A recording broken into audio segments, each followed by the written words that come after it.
as this retirement, comes along and happens, and you start kind of settling into, what's Ryan look like, from here on out. You do a partnership with Yamaha, and I think a lot of it was because riding Ryan, Kawasaki was a great fit. Retired analyst, podcaster, guy in the industry, Ryan, it seemed like Yamaha, just from looking at your socials, like some of the cool shit you guys do and the way you get people together from the industry, like, why would you not want to be a part of that? Well, was that a bit of where that decision came in? Yeah, so I agree, I totally agree with you. Like I had was Kawasaki my entire career, and then I actually had I had 24 months where I moved back to my hometown, and I always tell people, like, as a kid I thought the fish was this big, but when I really moved back at 30 years old, it was actually this big. So it lasted a short time. Weather was shitty, so I moved back to Southern California, and at that time, me and Kawasaki had parted ways, and then I'm like, shit, who am I going to partner myself with? And it can't be just anybody. And the reason why I say it can't just be anybody is because I don't do good with, I want to hang around and be around people that I like.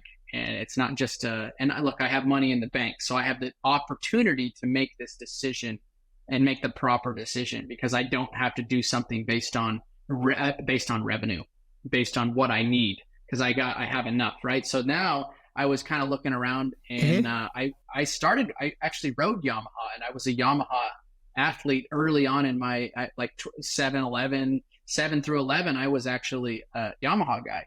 So I hit the guys up at Yamaha for marketing, and I said, hey, I got twin boys. They're riding PWs. I'm looking for a new gig. What do you, let's sit down and brainstorm and figure out how you can use me. And it actually worked out perfect. I went more under the marketing group which is great for me, because now I can do 4-wheel stuff side by side.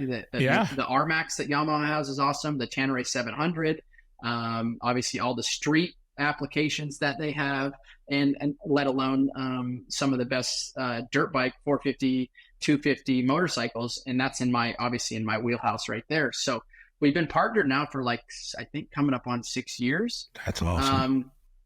And honestly, it's been the best experience, and the people I work with. It took us a little bit because I signed my deal with them, and then it was COVID, and then 24 months of kind of like some shitty time, and not getting to know anybody because nobody could get together type thing. Yep. And there was no events going on.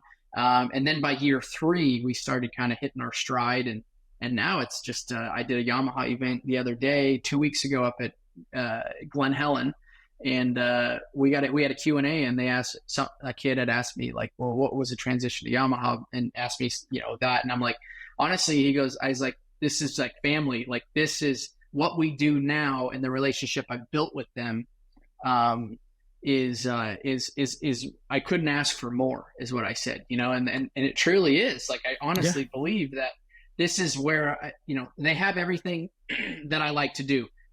Yamaha's into hunting. I like to hunt. Yamaha's into fishing. I like to fish. Yamaha's into, obviously the dirt bike side, the 4-wheel side. So they have applications for me, and that I get to jump into every so often. And I just love it.